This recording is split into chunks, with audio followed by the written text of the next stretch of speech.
요즘 해외를 넘어서 국내에서도 인기를 끌고 있는 검사가 하나 있습니다. 바로 유후라는 검사인데요. 유전자 분석을 통해서 조상을 찾는 검사입니다.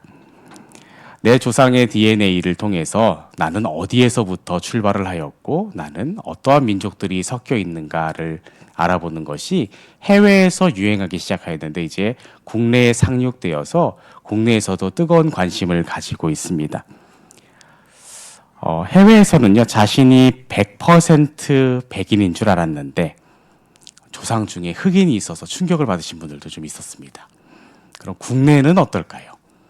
여러분은 여러분이 어디에서 왔다고 자신하십니까?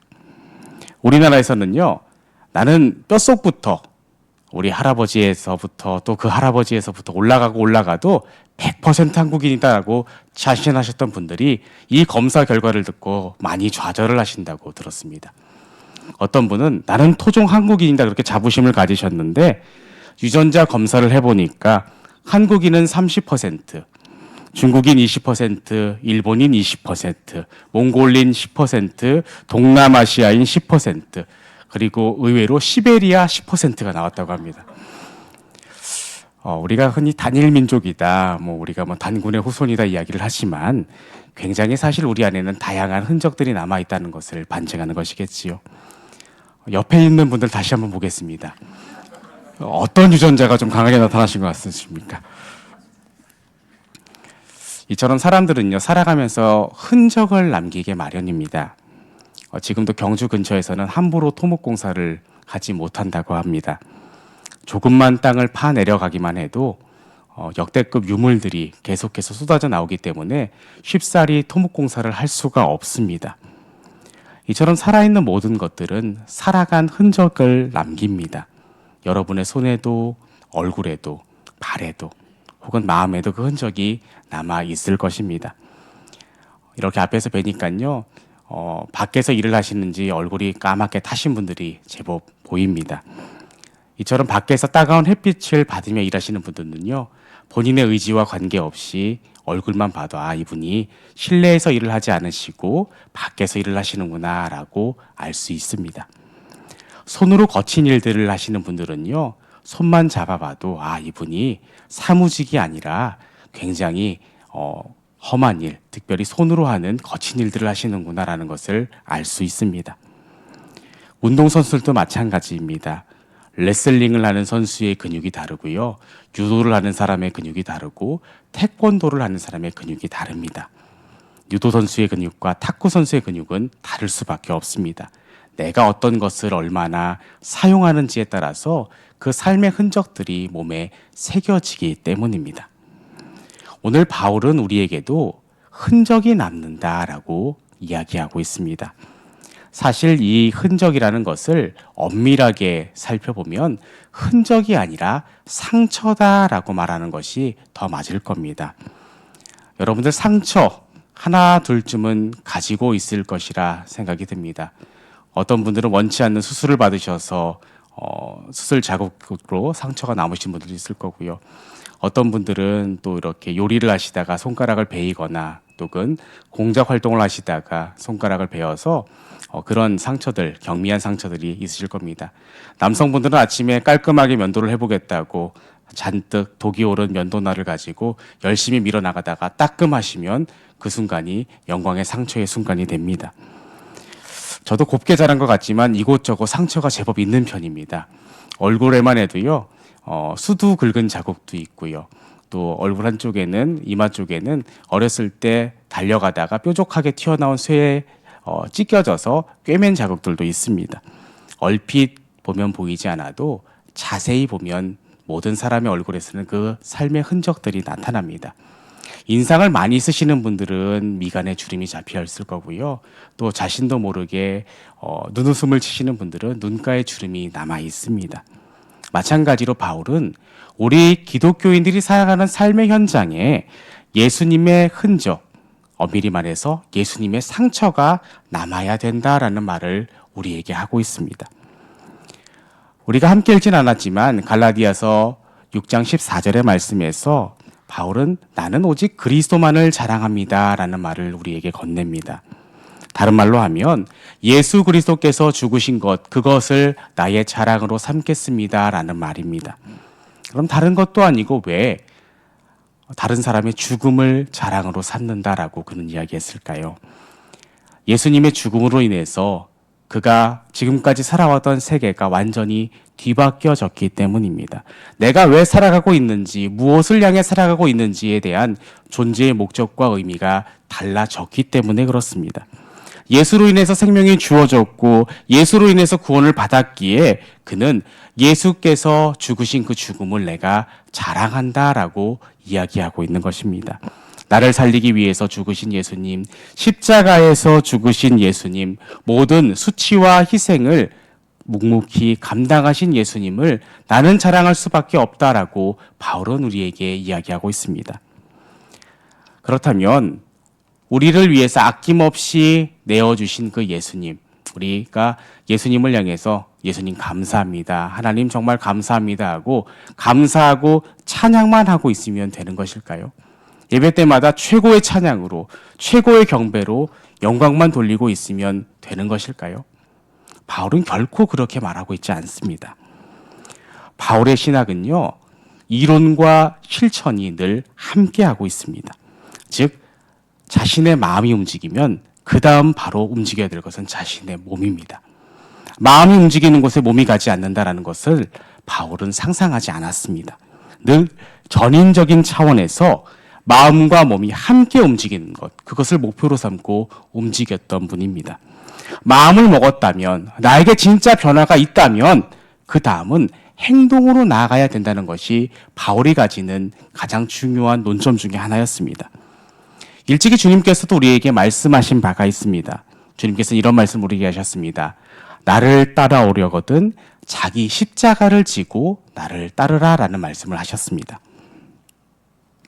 나를 따라오려거든 자기 십자가를 지고, 십자가를 지고라는 말에 우리는 좀 주목해 봐야 합니다.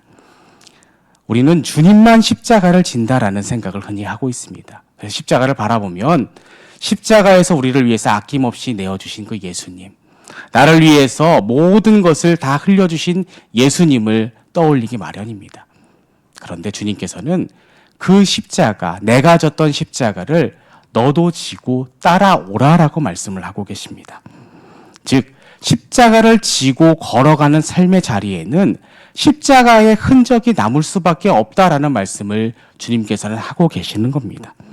십자가를 내가 지고 살아간다, 내가 십자가를 지고 가고 있다라는 것은 내 삶의 그 흔적이 명백하게 아로새겨져야 십자가를 지고 간다라고 이야기를 할 수 있다는 말을 주님께서는 하고 계시는 것입니다. 왜냐하면 십자가의 무게가 결코 가볍지 않기 때문에 그렇습니다. 물론 물리적으로도 십자가는 굉장히 무거운 형구에 속합니다. 로마의 사형도구인 십자가는 죄수가 자신이 달릴 십자가를 지고 형장을 향해 출발하는 것으로부터 십자가형은 시작합니다. 죄수를 매달을 이 세로 지지대는 형장에 미리 마련해 두고 가로 지지대를 지고 형장을 향해 걸어 나갑니다. 출발 전에 죄수를 사정없이 채찍으로 때려서 각각 상처와 그리고 출혈이 많이 발생한 그 상태에서 십자가를 지고 그 길을 걸어가게 됩니다. 우리가 흔히 이야기하는 골고다 언덕입니다. 언덕길을 무거운 십자가를 지고 걸어가는 겁니다. 뼈가 드러날 정도의 그 상처, 심한 출혈을 가지고 십자가를 지고 가는 겁니다. 전체 십자가의 무게는 평균적으로 약 136kg 정도 됩니다. 근데 이 가로목의 무게만 해도 34kg에서 최대 57kg까지 나갑니다. 몸에는 사정없이 찢긴 상처, 그로 인한 출혈, 그리고 며칠째 고문을 당해서 쉽사리 떨어지지 않는 기운 없는 발걸음, 거기에 가로목을 지고 너털너털 그 언덕을 향해 걸어가는 모습을 한번 생각해 보십시오. 걸어가는 걸음이 쉽지 않았을 겁니다. 한두 걸음 걷다 보면 분명 넘어졌을 것이고, 넘어지는 동시에 날아오는 채찍을 맞았을 것이고, 채찍을 맞아도 일어나지 못하면 강제로 양팔을 붙들어서 일으켜 세웠을 겁니다. 그러다 보면 십자가를 지고 있던 어깨는 어깨대로 짓눌렸을 것이고, 갑자기 힘이 빠져서 넘어졌으니 무릎이고 발이고 성한 곳이 아무데도 없었을 겁니다. 손가락도 아마 깔렸다면 손톱이 빠지거나 다 뒤틀려 있었을 것이겠지요. 채찍에 맞은 상태입니다. 살이 깊이 패인 상태입니다. 게다가 로마의 고문도구였던 채찍은 끝에 갈고리나 뼈 조각을 달았습니다. 즉 사람이 이것을 맞으면 정상적인 생활을 할 수가 없습니다. 죽이기 위해서, 하지만 죽음보다도 더한 고통을 안기기 위해서 살을 찢고 피를 흘리게 하는 채찍을 때렸습니다. 채찍이 맞아 피는 흐르고 기운이 빠져서 짓눌렸던 어깨를 가지고 엉망진창인 그 몸을 가지고 이곳저곳 상하고 깨진 몸을 가지고 현장에 도착합니다. 현장에 도착하면 더 큰 고통이 기다리고 있습니다. 한 30cm 이상 되는 큰 못으로 손과 발에 못을 박습니다. 그리고 팔을 끈으로 묶게 됩니다. 쉽게 떨어지지 말라는 것이겠지요. 그리고 십자가에 매달아 놓습니다. 찢긴 상처, 뭉개진 상처 그대로 남아 있고요. 예수님께서는 여기에 가시관까지 쓰셔서 앞도 보이지 않는 그 상태에서 걸어가셨다라고 성경은 우리에게 말씀하고 있습니다. 바울은 그래서 그 십자가를 보면서, 주님께서 달리신 그 십자가를 보면서 내 모든 잘못된 것들은 저곳에 못 박았습니다라는 고백을 우리에게 하고 있습니다. 내 모든 욕심과 잘못된 정욕은 주님께서 주신 저 십자가에 내가 못 박아 버렸습니다라는 말을 바울은 하고 있습니다. 그리고 그 십자가를 붙들고 주님을 내가 따르겠습니다라고 이야기를 합니다. 사실 바울과 같이 내 모든 정욕과 잘못된 것들을 다 십자가에 못 박고 주님을 따라가기로 결심하신 분들에게는 세상이 그를 자극할 만한 요인이 아무것도 없습니다. 아무리 그를 자극해도, 사탄이 그의 마음을 흔들려고 해도 마음에 흔들릴 것이, 그림자가 드리워질 것이 아무것도 남아있지 않기 때문입니다. 그렇기에 그는 당당하게 주님께서 걸어가시라 명하신 그 길을 향해 걸어갈 수 있었습니다. 즉, 내 마음속의 욕심, 정욕이 떠난 자리에야 비로소 십자가의 흔적이 아로새겨질 수 있다는 것을 성경은 우리에게 말씀하고 있습니다. 그 흔적에는요, 예수님께서 우리를 향해 보여주셨던 그 사랑의 흔적이 남아있을 겁니다. 다른 이들을 향해서 아낌없이 자신이 사랑하는 제자들을 위해서 모든 것을 내어주신 그 아름다움이 그곳에 아로새겨졌을 겁니다. 십자가를 타고 흘러내렸던 그 사랑의 흔적이 그 걸음걸음마다, 그 십자가의 자국이 난 자국마다 채워졌을 것입니다. 그런 관점을 가지고 십자가를 지고 가는 사람이 바라보는 세상은 이전의 세상과는 다를 수밖에 없습니다. 달라질 수밖에 없지요. 그 떨어진 핏자국을 보고, 상처 자국을 보고 어떻게 정상적으로 걸어갈 수 있겠습니까? 그래서 바울이 말하고 있는 이 흔적, 화면 하나 보여주실까요? 흔적이라는 말의 원어적인 의미는 사실 짐승에게 찍는 불에 달군 낙인을 뜻합니다. 여러분, 화상 상처 입어보셨습니까?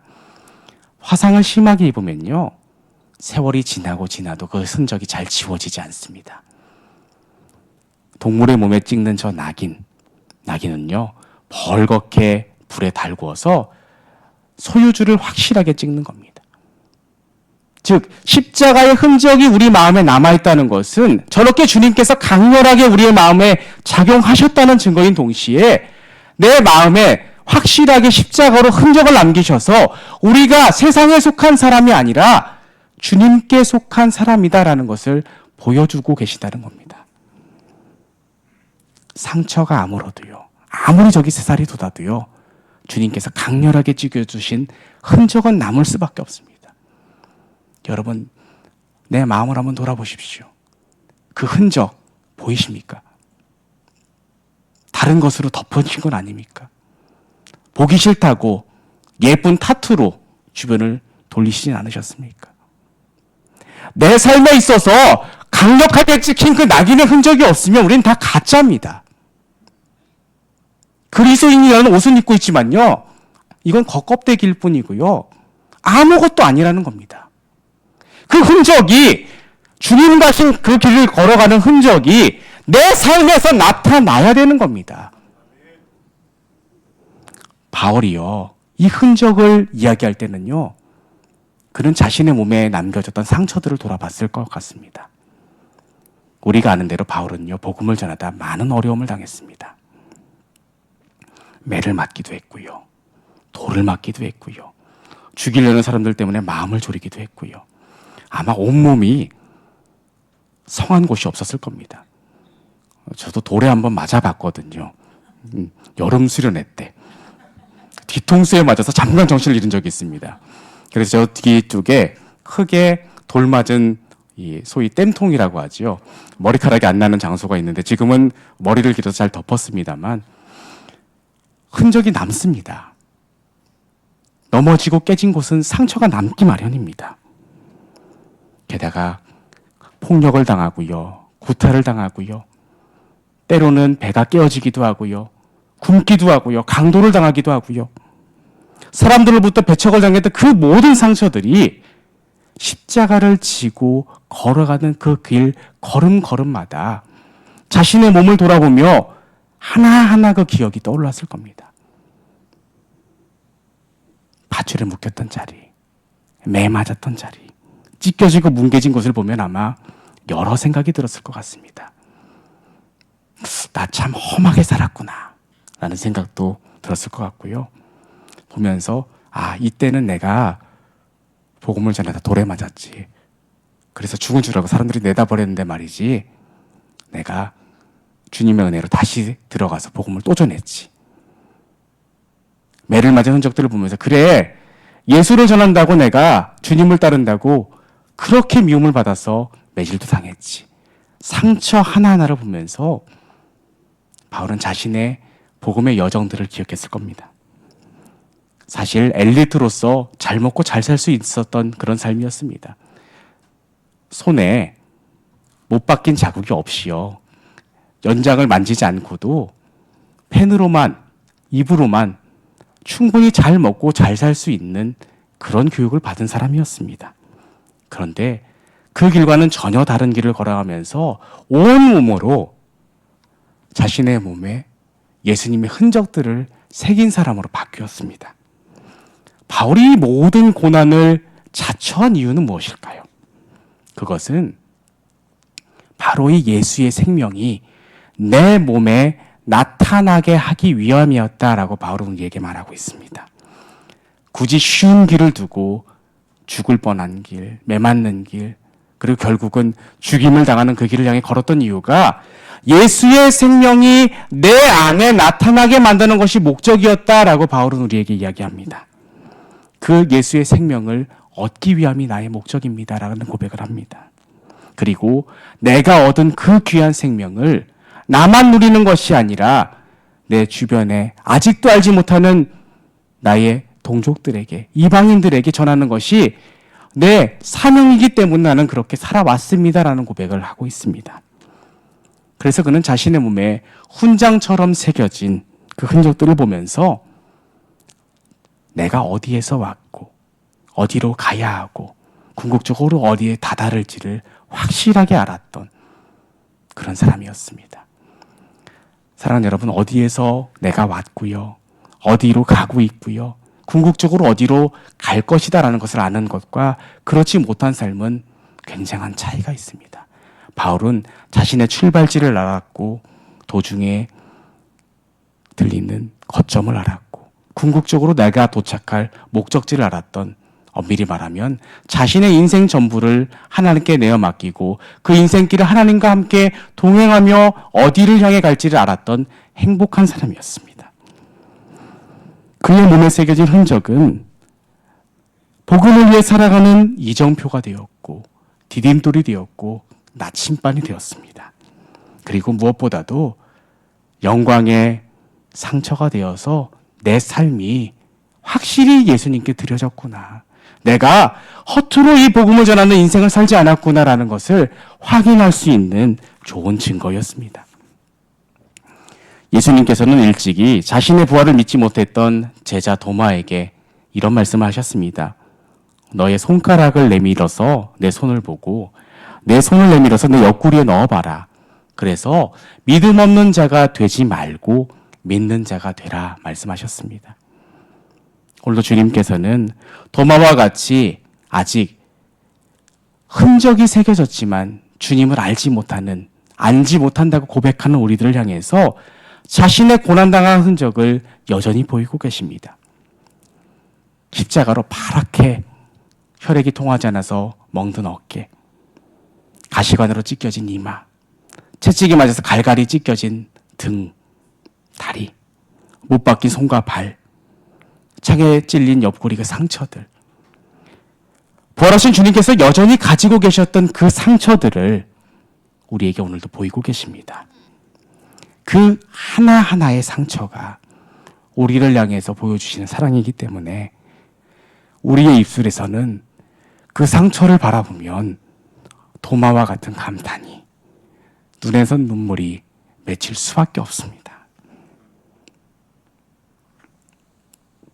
주님 앞에서 그 흔적들을 보면서 내 마음에 눈물이 맺히지 않는다면, 내 삶에 주님을 따라가고자 하는 결단이 생기지 않는다면 그만큼 나와 주님의 사이는 지금 멀어졌다는 것을 뜻합니다. 여러분의 마음의 상태는 어떠십니까? 우리 강단에도 십자가가 있지요.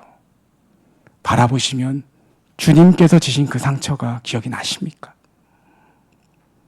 그냥 저 십자가, 나무, 토막 위에 있다 내린 것, 이런 마음은 들지 않으십니까? 십자가 너머를 바라봐야 합니다. 그곳에서 모든 것을 우리를 위해서 주신 그 주님을 사랑하는 마음을 우리가 회복해야 합니다. 오늘도 주님께서는 그 상처 입고 찢기신 몸을 우리를 향해 보이십니다. 그리고 그걸 만져서라도 우리가 믿음 없는 자가 아닌 믿음 있는 자가 되기를 우리에게 원하고 계십니다. 가감 없이 아마 숨기고 싶으실 것 같습니다. 뭐 찢겨지고 구멍 뚫린 게 무슨 자랑이겠습니까? 그런데 그 모든 것을 우리에게 내어 보이시는 그 주님 앞에서 어떻게 내가 체면치를 하고 있겠습니까? 어떻게 영광스러움만 찾을 수 있겠습니까? 자랑스럽게 자신이 얼마나 우리를 사랑하셨는지를 보이시는 주님 앞에 우리는 어떤 흔적들을 보여드릴 수 있을까요? 내가 주님을 이토록 열심히 따랐노라고 자랑스럽게 드러내실 수 있는 우리의 상처들은 무엇입니까? 지워지지 않는 그 흔적들은 무엇일까요? 주님께서 말씀하신 대로, 바울이 보여주었던 대로 주님을 따르기 위해서 고난도 어려움도 그 감내한 시간들, 또한 가정에서 예수를 믿지 않는 가정으로 태어나서 예수를 믿기 위해서 감내했던 그 시간들, 주님의 말씀을 따르고자 몸과 마음으로 받아야 했던 그 고난들, 예수 믿는다고 핍박당하고 어려움 당했던 그 시간들이 주님 앞에 설 때 비로소 우리를 자랑할 수 있는 영광의 상처들이 될 것입니다. 무릇 신앙생활을 제대로 했다면 내가 주님 앞에서 주님 보이시지요? 주님 아시지요? 어떻게 다쳤는지요? 자랑할 수 있는 상처 서너쯤은 있어야 되는 건 아닐까요? 그 상처야말로 내가 주님께 확실히 속하였다라는 것을 보여주는 우리의 이름표가 될 것입니다. 사랑하는 여러분, 주님께서는 우리에게 그 상처를 내어 보이시며 또 우리 마음속에 강하게 인장을 찍으시며 우리 역시 그런 자랑스러운 상처를 가져보라라고 우리에게 말씀하고 계십니다.